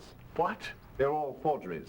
Forgeries done by one very talented, egotistical man, Pierre Donet. Thank you all for the you did it. It feels Prussian good. blue paint. You see, a scrap of the stolen canvas was analyzed, and it turns out that that particular paint pigment was not in use during dekyper's lifetime. Sticky wicket. You know, Holmes, if Donay was such an expert, then why did he use Prussian blue? He was an artist, not a chemist. He slipped up. And fortunate for us that he did. But however did you know it was Donay? And why did he do it? First of all, Monsieur Beauclerc, who has seen all the decyphers, insisted they were all done by the same hand. And interestingly enough, every sale was initiated by Donay. Surely no coincidence. Indeed. Pierre Donay is a very talented artist, but he couldn't make his living at it until he created Decipher. He wrote his biography, painted his paintings, and the art world went wild. Making Donay a very rich man in the process. What happened next must have given Donay great personal satisfaction. Brady Norris, not knowing that all the decyphers were forgeries, approached Donay, the forger, and proposed that he forge 2 decipher paintings. Certainly he came to the right place. One can only imagine the willpower it must have taken for Donay to keep a straight face. Ah, but how could he pass up such an offer? But why did Norris do it? He had his eye on the directorship of the National Gallery, and he was hoping that such a brilliant acquisition as the decyphers would put him in the forefront after your retirement. Also, he split a tidy sum with Donay right after the auction. Oh, my. So, everything went according to plan until you upset it. Me? Yes. By arranging for the Decipher show that would bring together all of the Decyphers. I don't understand. You would be putting a spotlight on the 2 recently purchased by the gallery, and naturally the paintings would be compared. That was the last thing Norris wanted to have happen. Remember, he did not know that the other paintings were forgeries. And no discrepancies would be revealed because they were all painted by the same hand. Very astute of you, Watson. Elementary, Holmes. So Norris took part in the theft? He masterminded it. You see, he became so fearful of being found out that his only solution was to remove the evidence from view. He hired Matthew Cole, a minor thief, to help him. But how did Cole get into the museum? In a crate Norris had delivered to the museum. He locked the crate containing coal in the storeroom and slipped the storeroom key under the door. The classic dude in a shipping container. Oh, Matthew Cole? That Wasn't old he the act. chap who perished in the fire? Yes, a fire set by your own Mr. Norris. Ghastly. Why did he do it? To destroy the evidence and his only witness. The most complex and devious series of deeds. I am speechless. Brilliant, Holmes. This was a tough nut to crack. Elementary, my dear Watson. Well, it takes a nut to crack a nut. You know what they say. It sure does. Do they say that? Oh, yeah. Oh, damn. You gotta be nuts to crack these nuts. There we go, Sherlock Holmes, Consulting Detective, Holy Volume shit. 2. We solved all the cases, and now I can sell this game and never think about it ever again. Hooray! I noticed at one point they mentioned comings and goings during that last case. I want to start that up again and see if we get a unique video clip for visiting there. Yes! We're going to Cummins and Goins! I have to. Yes! Okay, cool. What are we going to find at Cummins and Goins? I'm so excited. I cannot tell you how excited I am for Cummins and Goins. Let's go. Can you tell me about a delivery made to the National Gallery last night? Sure thing, Governor. Got the delivery order right here. Let's see. Are you It's from Cummins or some fellow Goins? Named Brady Norris. Says January 21st, 5:30 p.m. Pick up 3 crates at Wells Warehouse and deliver to the National Gallery. Oh. Alright, that wasn't the non-stop party that I thought it would be at Cummins and Goins. That guy looked like he was from the fucking 70s. I love him. I don't know what you're expecting. We're just here to receive crates and receive news about crates. This episode calls him Lemmy. Lemmy? Yeah, it looks like It Lemmy. did kind of look like him, yeah. Alright. Catherine Anklebiter. What a name.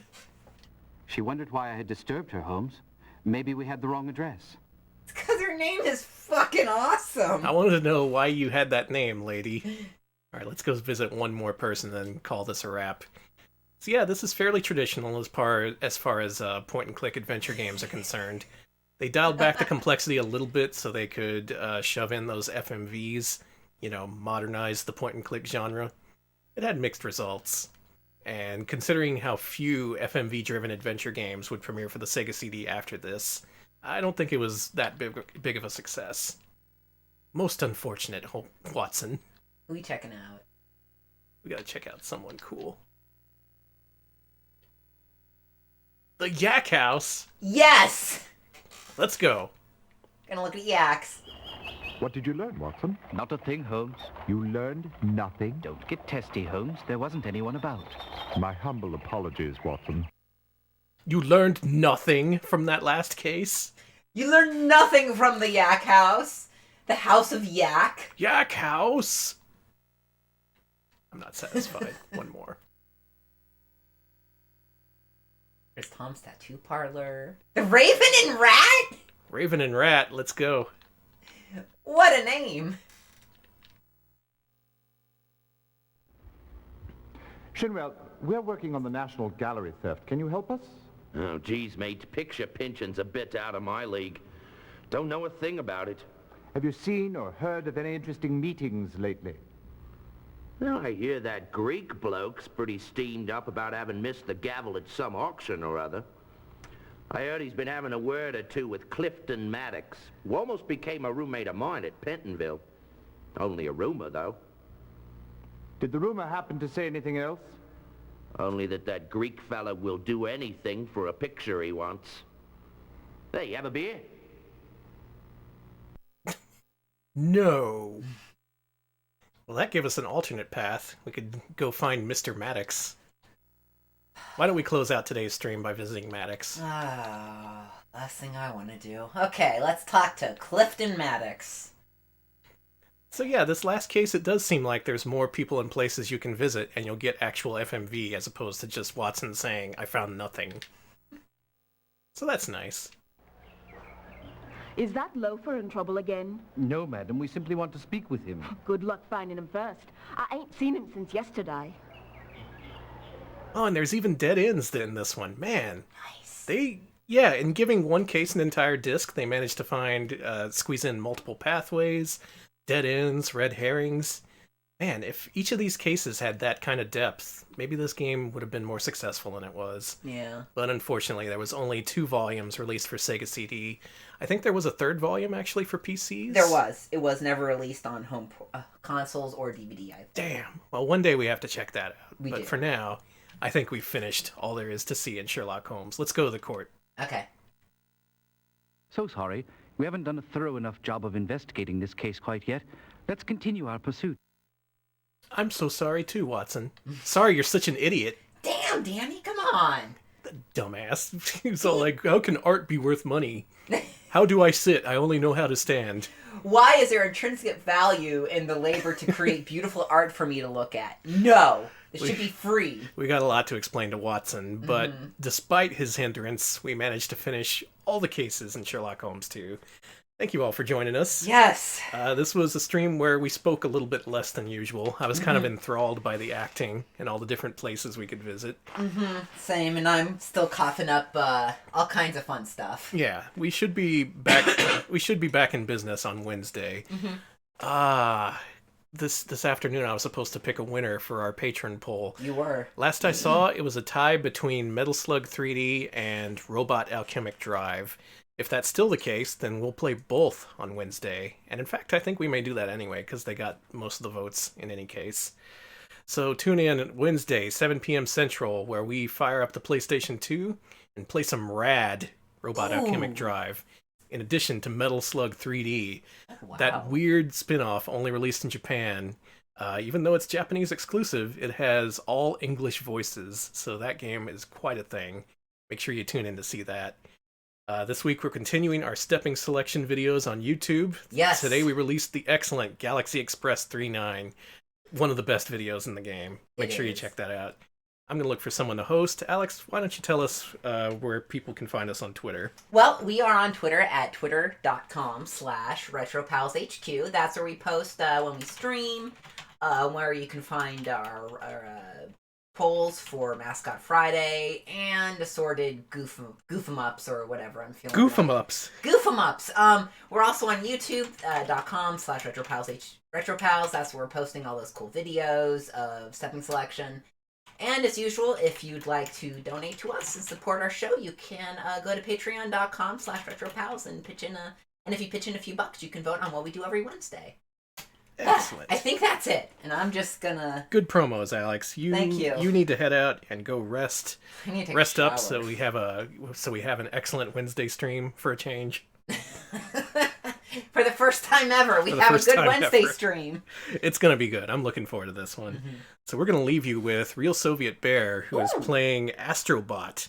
It's a new PlayStation VR game, and the few people who have played it say that it's definitely in contender. It's a contender for Game of the Year. I have a copy. I haven't played it yet. I'm looking forward to it. So yeah, check out Bear playing it. Wish him luck, and we'll see you on Wednesday. See ya, folks.